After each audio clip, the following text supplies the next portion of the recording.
ويريكم آياته فأي آيات الله تنكرون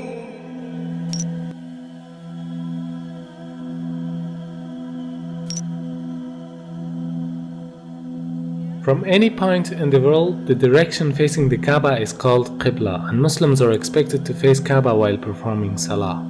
For most of the people who don't know the wisdom behind the holy Kaaba, it seems like Muslims are worshipping this cubic black house. That's why many of them ask the question, why a Muslim should prostrate towards a rocky house like the Hindus who are worshipping idols. Now, what is the difference between Islam and other religions in this regard? In Islam, there is a rule that if someone does not know the direction of Qibla or he has no possibilities to verify it, then he can pray to any direction he thinks is correct. Because Allah subhanahu wa ta'ala says, وَلِلَّهِ الْمَشْرِقُ وَالْمَغْرِبُ وَلِلَّهِ الْمَشْرِقُ وَالْمَغْرِبُ فَأَيْنَمَا تُوَلُّوا فَثَمَّ وَجْهُ اللَّهِ إِنَّ اللَّهَ وَاسِعٌ عَلِيمٌ.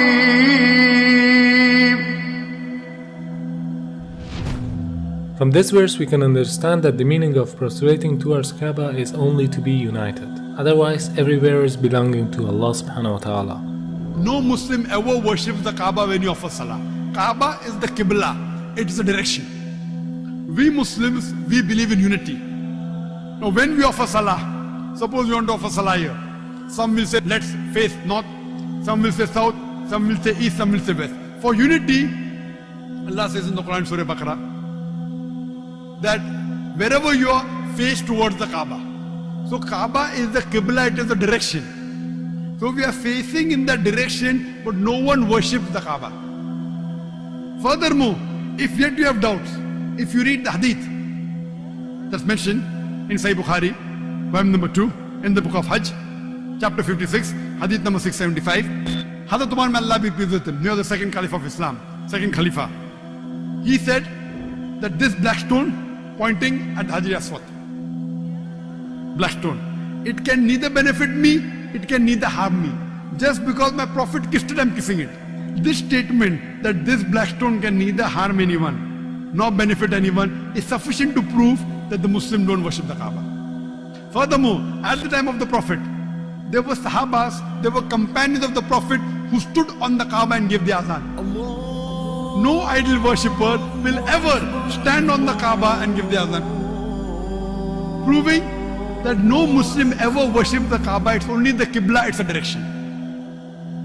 Not only Salah towards the Kaaba, rather the circumambulation is also a sign of unity. If you look to the creation, from the tiny world of quantum to the huge celestial bodies in the universe, from the very atom to the biggest stars and planets, they are all rotating and circumambulating around a certain axis in a counterclockwise direction. And this is exactly what the Muslims are doing around the Kaaba. So in Islam, it's an act of worship. It means in nature everything is worshipping the Almighty Creator, but not the body which is in the center of the circumambulation. This represents the unity in the whole creation. Beside the logical fact, there is a scientific reasoning about the Kaaba. When a person puts his head on the ground towards the Kaaba, the harmful charges would be released out of his body in a perfect manner, and it causes the body to balance its energy system. To know how it works, first you should know about the concept of the golden ratio. The golden ratio is a proportion of a longer distance to a shorter one, which is equal to phi constant, 1.618. This ratio is also called a divine proportion because the Almighty Creator has used the very same proportion in a great number of events.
The golden mean in itself is an evidence of creation.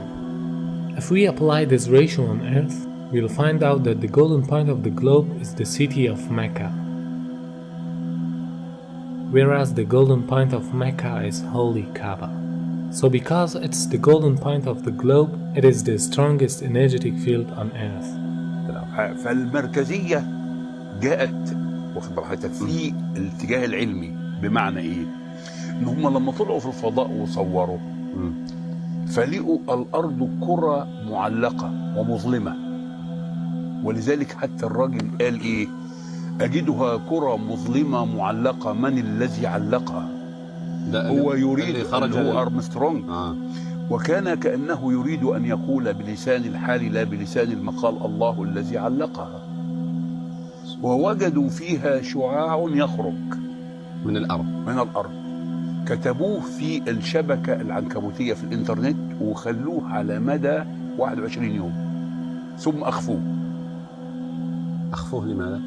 يعني الأمور تتبع يعني مقاصدها يعني إخفاؤه دعنا نقول إنه له دلالة مثلا، له دلالة كبيرة جدا. لسبب لأن هذا البيت العتيق، يعني هم لما جم ولقوا فيها شعاع، لما لقوا هذا الشعاع ابتدوا يركزوا الصورة فوجدوا إنه خارج من مكة، وبالتركيز وجدوا إنه خارج من الكعبة. For understanding how the golden mean provides an energetic field, you can take the example of the galaxies or planets, which emits the energy from the center point to the outer edges, just like a nuclear which balances the energy system with the electrons which are rotating around it. It means they are taking the negative energies and giving the positive energies for a balancing purpose. وبالتالي عندما تطوف أنت تشحن. معلش سبحان الله. أيوة هذه حقيقة. Now the investigations show that every day our body collects electromagnetic charges from its surrounding which are harmful for us, and these charges concentrate to the forehead, meaning the frontal lobe of the brain, which causes depression, headache, laziness, mental pressure, and even more dangerous problems. This forehead part of the brain is known as the frontal chakra, throughout which the body takes positive and negative energy. It is observed that these harmful charges can be released by putting our head down on the ground. But for a better result, we should put the frontal chakra of our body in a direction towards the strongest energetic field of the earth, meaning the Kaaba. Dr. Andrew Newsberg studied the brainwave activity during the prayer. He found some direct impact on several brain locations. The benefits of prayer are incredible. Regular daily prayer helps the frontal lobe from shrinking with age, which is the part of the brain that regulates our speaking, reading, and memory. Therefore, this helps to prevent memory loss in old ages, a perfect form of meditation which brings us to a state of tranquility. وهناك بحث أن صخور مكة البازلتية السوداء هي أقدم الصخور الموجودة في العالم. هذا كلام حقيقي. أقدم الصخور. أيوة. وهذا أثبت علميا. أثبت علميا وبحث منشور، وليس أخذوا يعني صخور بازلتية من مكة وشافوا المناطق اللي بتتكون هنا. الأمر إنه المتحف البريطاني فيه 3 شرايح من الحجر الأسود، وقالوا هذا الحجر ليس من صخور المجموعة الشمسية. The latitude of the coordinates of Kaaba is 21 degrees and 25 minutes. The first verse that describes Kaaba is the verse 225. Could this mathematic harmony be a simple coincidence? The possibility of numbers depicted in the Quran with order number 114 rising until verse 286 which describe the Kaaba for the first time, there's a chance of 1 in 100,000 for them to appear next to each other. Surah 2, verse 125. The part of the coordinates after the comma can be described in the form of minutes, as well as in ratios of percentages. In order to handle the upcoming objections, when we look at the coordinates of Kaaba by changing them to percentage ratios, we come across the following verse. Surah 2, verse 142. Hence, no matter how we look at it, there is a sign in the verses that point to Kaaba, and this could only be possible with the wisdom of God. Although there are scientific facts behind every command of Allah subhanahu wa ta'ala, but the Muslims should obey them without any reasoning.